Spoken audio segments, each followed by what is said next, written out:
She's an environment and climate reporter for MLive group, who has covered these topics for most of her more than 20-year career. Her recent work is focused on climate change, biodiversity loss, and the energy transition to renewable sources. She graduated from Southern Illinois University, and she's a news hound eager for outdoor fun and general nerdiness. She's reported on all the way from Brockway Mountain on Keweenaw to our local newsroom. She's worked with topics like Michigan's tribal experts who want to save wild rice, invasive species who threaten our fisheries and fishing and tourism, and all the way down to Michigan loons who are raising baby geese. The scientists are watching this closely. Okay, here's Sheri. Thank you.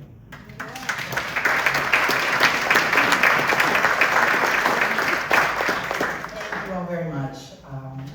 It was an honor to be invited, and this is a perfect opportunity to wear my new beach dress that I got for this event.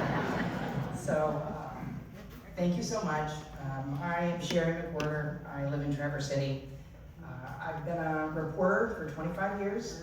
I graduated college in 2001.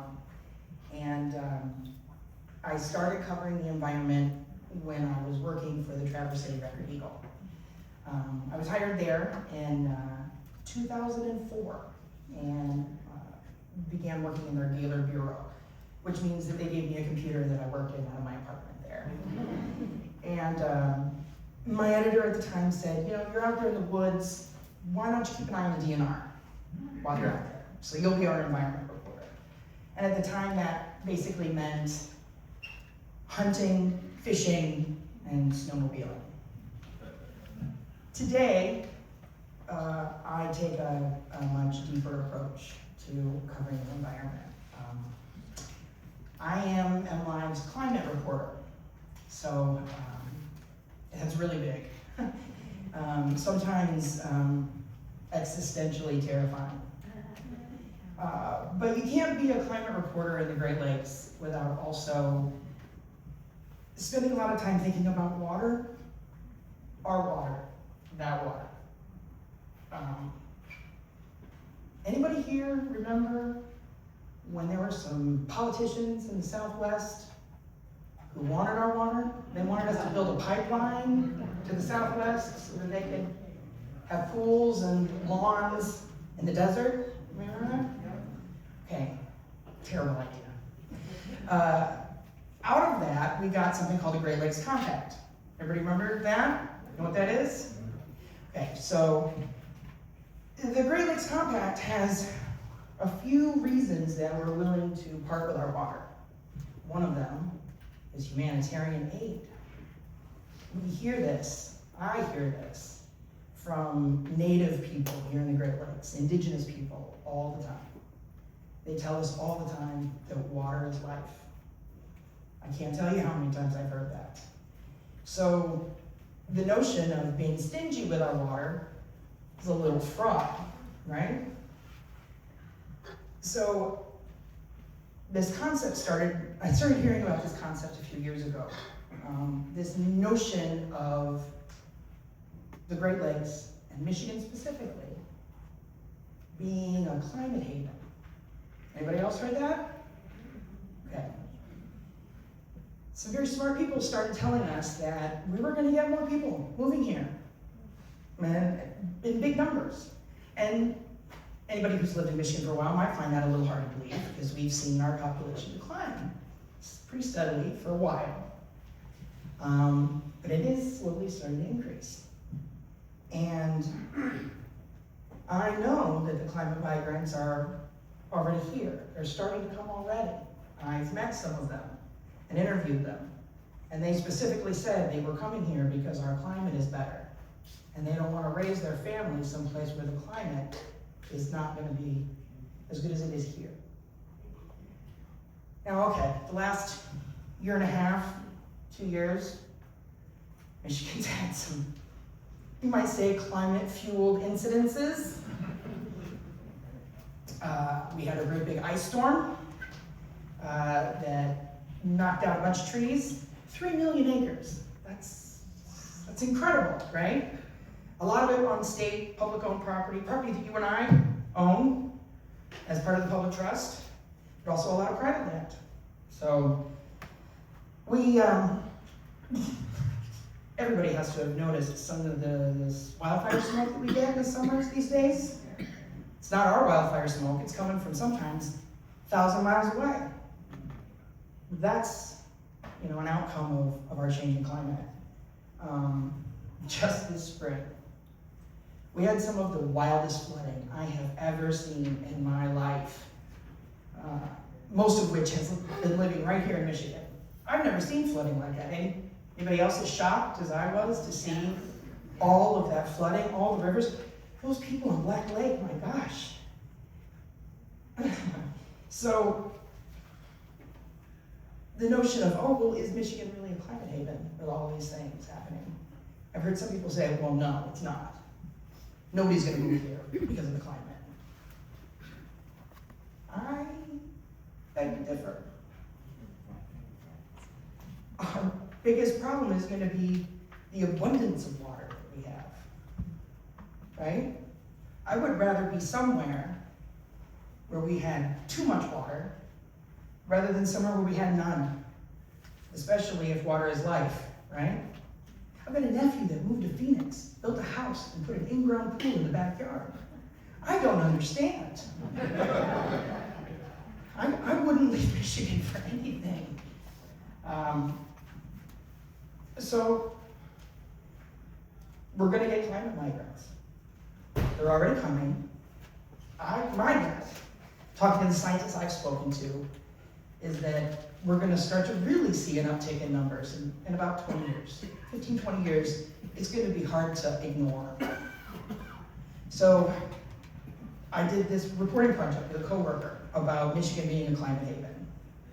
To be honest, I was tired of reading about it framed in the terms of being a tip sheet for the extremely wealthy people of the world.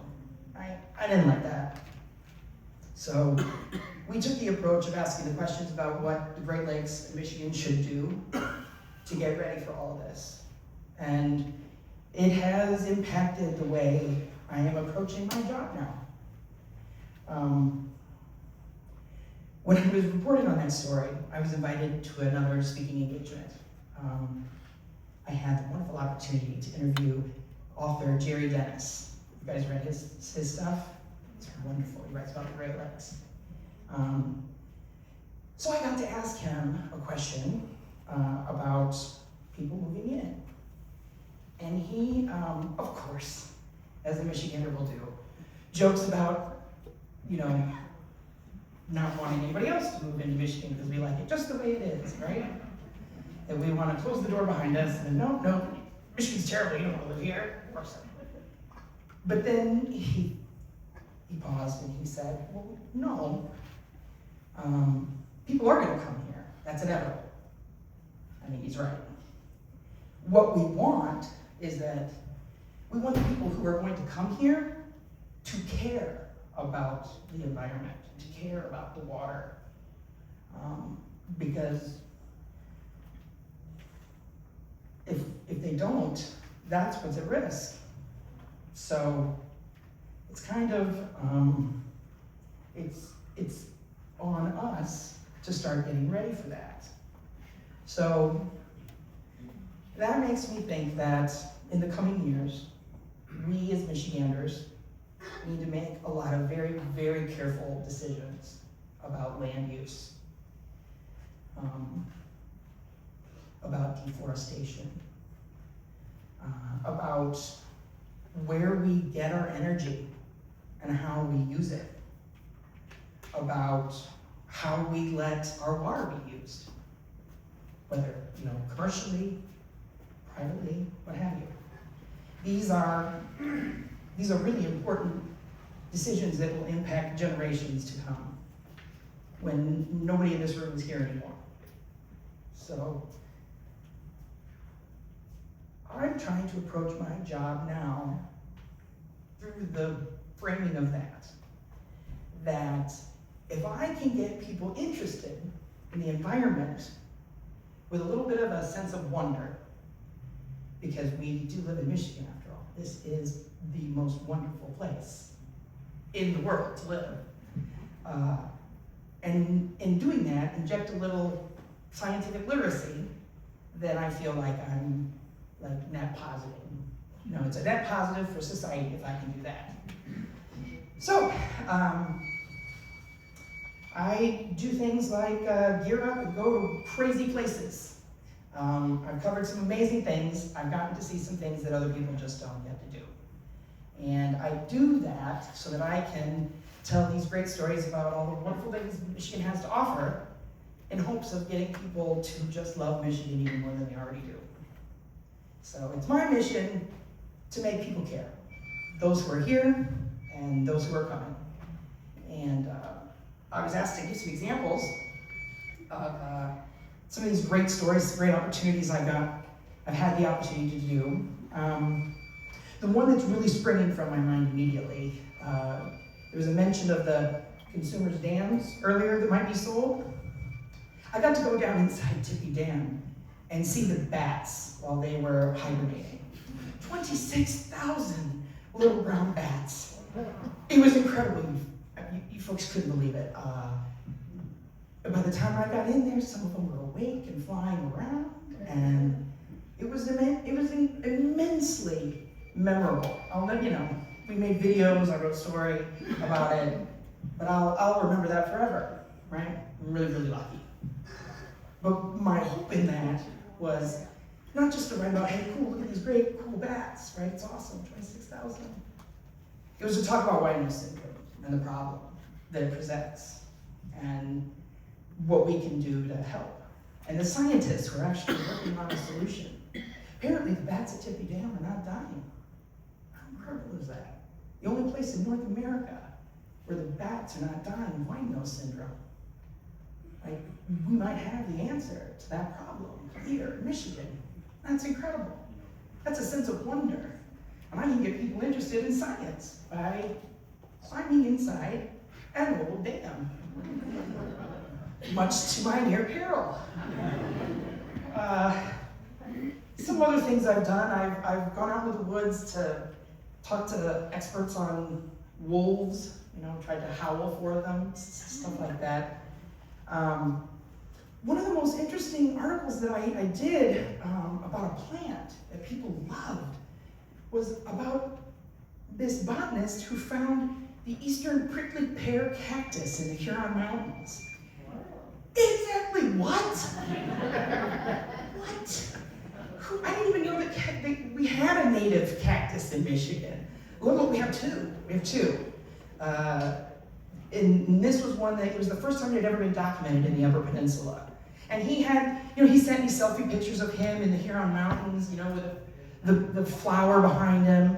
Not only did he find the cactus, he found it in bloom. So he sent me the picture, I write the article. You wouldn't believe how many people clicked on that article. Like thousands in a 24-hour period.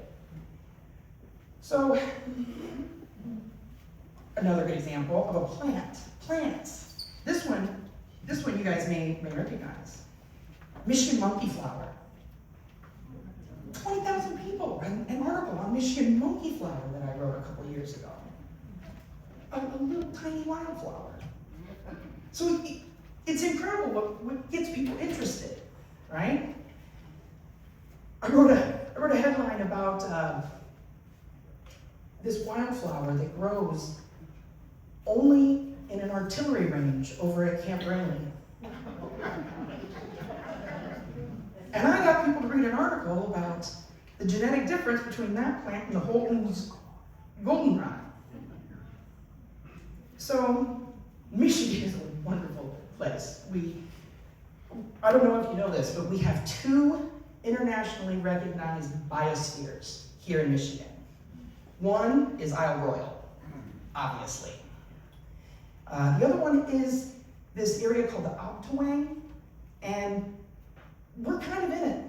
It's kind of the tip of the Mid and much of the eastern portion of the UP. And it's recognized internationally because we have such a rich fabric of fauna and flora here. That means there are some places in our area, here, this area, where we have just as many species, like if you made a list of all the species in that spot, it would be the same number that you would find in a tropical rainforest. That's how vast our diversity is here, of plants and animals and insects and fish, all of it. So, it seems to me that I have the greatest job I could have ever thought up for myself in this. I get to go out and look at the most wonderful things in Michigan and try and get other people to realize how wonderful it is to be here in Michigan, in hopes that I can convince people to protect Michigan in the Great Lakes. So that's the way I approach my job. Many of my stories come from going to events like this, talking to people, getting an email from somebody. So anytime you ever think you have something unique, newsworthy, even just a little odd, I'm telling you, sometimes the oddest stories are the things that people care about the most. The loons and the goslings. Did you guys see that story? No? Okay, let me tell you, because I'm going to go check it out again on Monday. So, Douglas Lake, up by Pelston, they've got, their lake association does loon nesting floating ramps. You guys do that too, right? Yeah, okay. So, one of their loon nests, I don't know how this happened. They don't really know how it happened, but a Canada goose, somehow got in the nest and laid 2 eggs. And they're not sure if the loon came in later or if the goose came in after the loon had laid.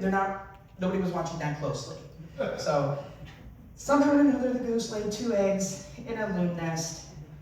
The loons dutifully incubated them, and the geese hatched first. And for some reason or another, the loon then abandoned the nest. They think maybe somebody interfered for fear that the goslings would struggle, being a plant-eating species and the loon being a fish-eating species. So there was some fear, their association feared that somebody interfered. For whatever reason, the loons abandoned their nest, abandoned their eggs, and now they've got a couple of fuzzy yellow goslings on their hands, or on their wings. Really curious, right?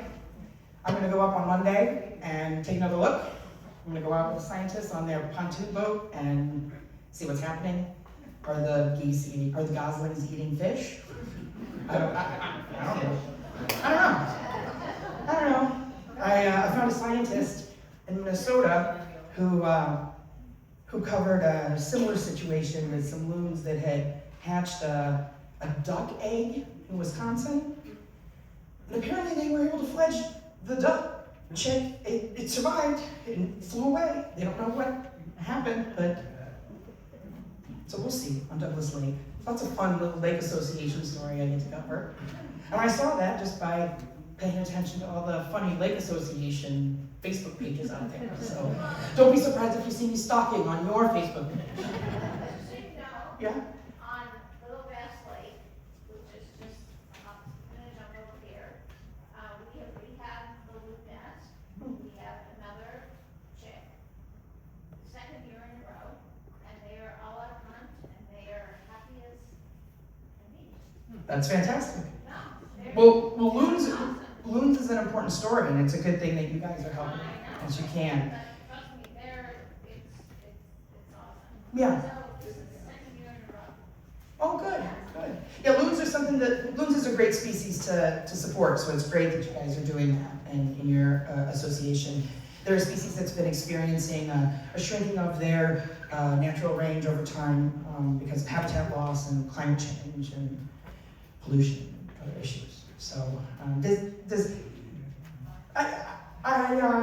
hope I've answered some questions about how or explained how I do my job and why I think it's important and what I'm trying to do as an environment reporter in Michigan, especially one in northern Michigan.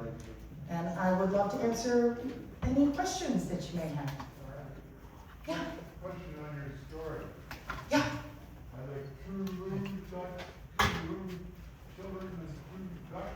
Yes. Both? 2 loons and 2 goslings. And are there any parent birds taking care of them? The loons are taking care of the goslings. Yeah, it's raising questions. The scientists that I'm gonna go meet up with again on Monday are asking questions like, hey, this is an opportunity to discuss nature versus nurture. Well, we better come with room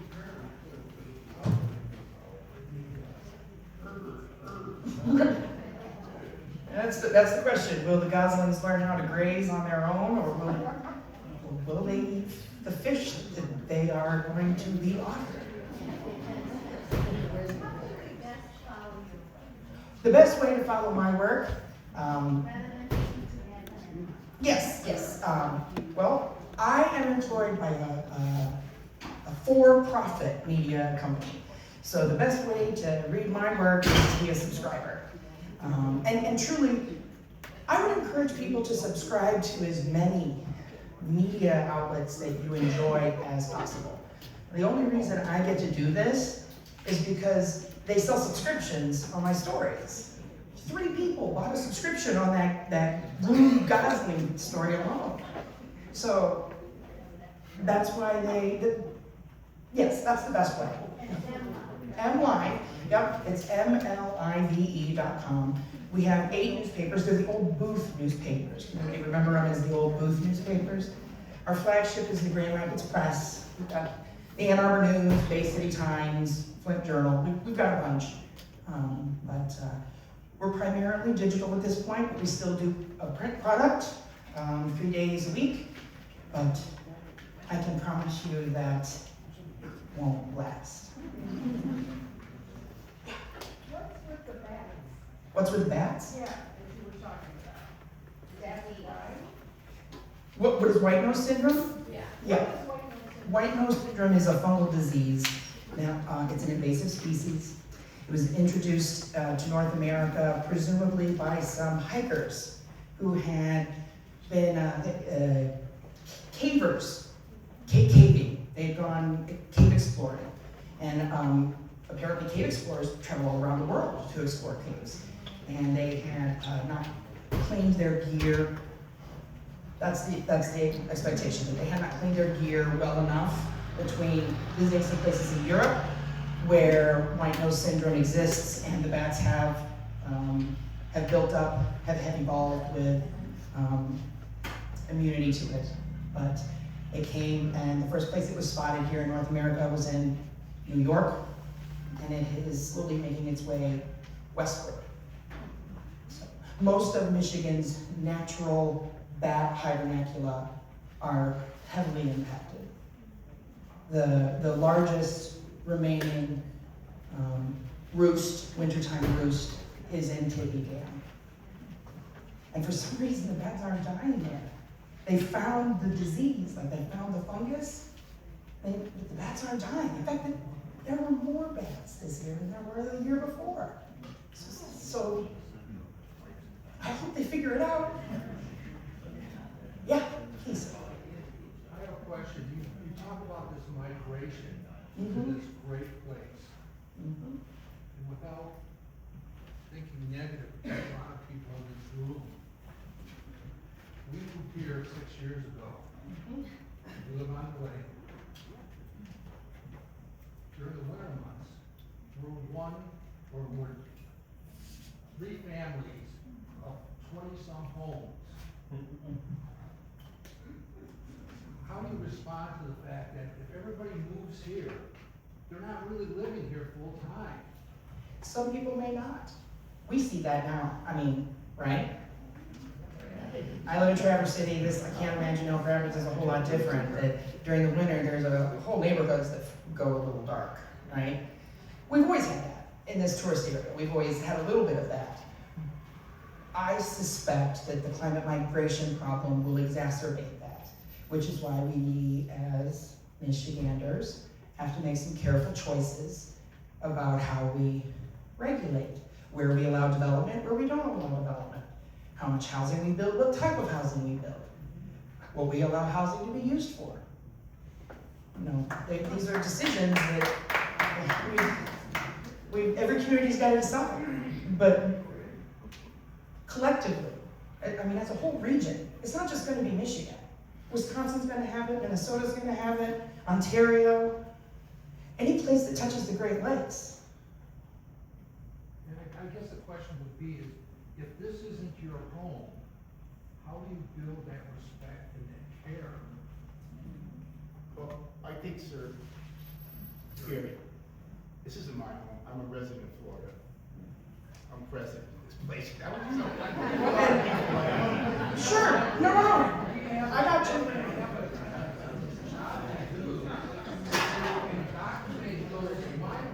Right. That's what I'm trying to do. That's why I approach my job the way I do. Because I got to do that project on Michigan being a center for climate migration. I got to thinking about that, and I haven't really stopped thinking about that. We have a lot of international immigration. I don't know if anyone's aware of that, but like just the sheer numbers, the statistics. We have lots of people moving into Michigan from other nations. Not so many people moving here from other states yet. I think we also have to be very aware that even if you're with your part-time, that doesn't mean that you're not aware of climate change all over. I remember several years ago when the hurricane came through, it hit Asheville, North Carolina, and wiped out Asheville, North Carolina.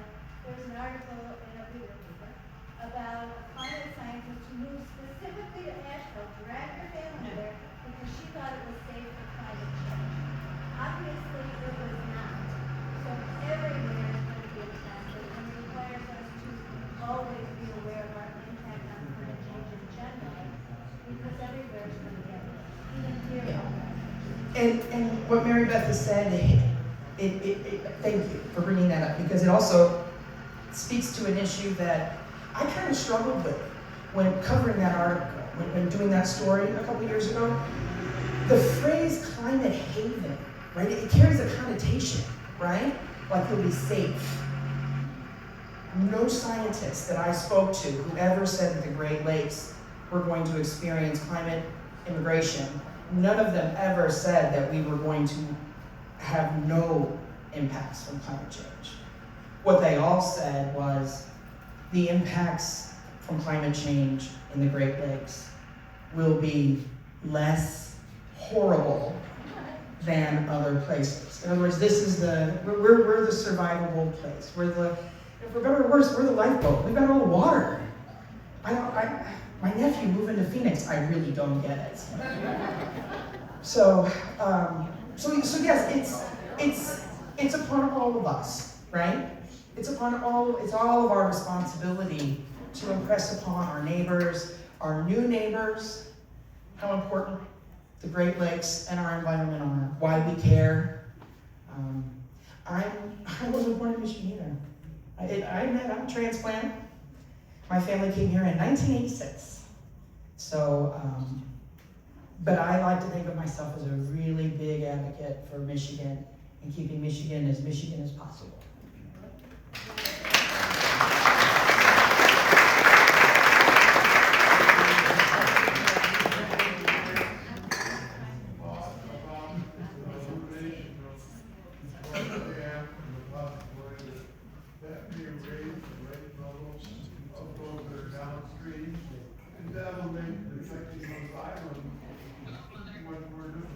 Yeah, there's a lot of things to look into when it comes to any type of dam removal. And I'm sure that everyone here knows that right now in Michigan, the mantra is dam removal. They want to remove as many as possible and restore one of the river to as many places as they can to restore the connectivity, right, for fish, native fish to move upstream and to their spawning grounds.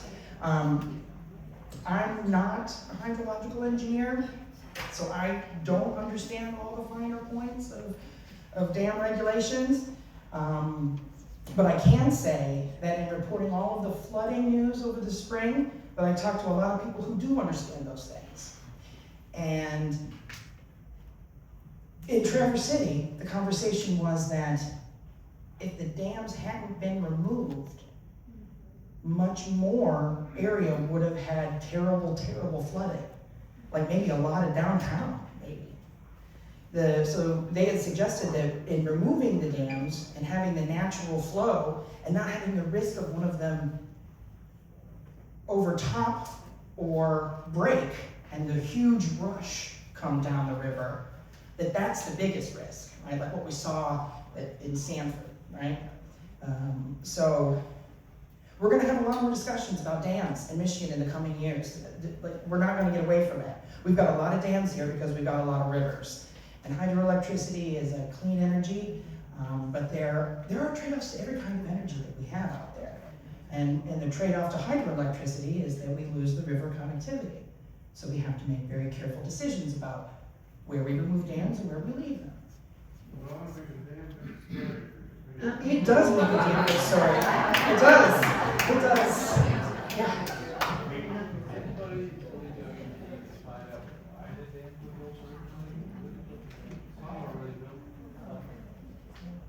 You know what? I'm not a historian, but I think that probably a combination. I think that some dams were built because of the need for hydroelectricity, and I think some may have been built for water level moderation. Like, I just came from visiting Simi National Wildlife Refuge in the Eastern Upper Peninsula. Like, all the dams in there are specifically for water level control. That's the only reason they did that.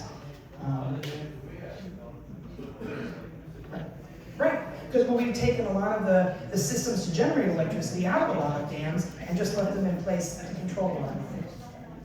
A lot of very careful decision making that we need to make, in the coming years. Any more questions? Anybody else? Thank you so much for inviting me.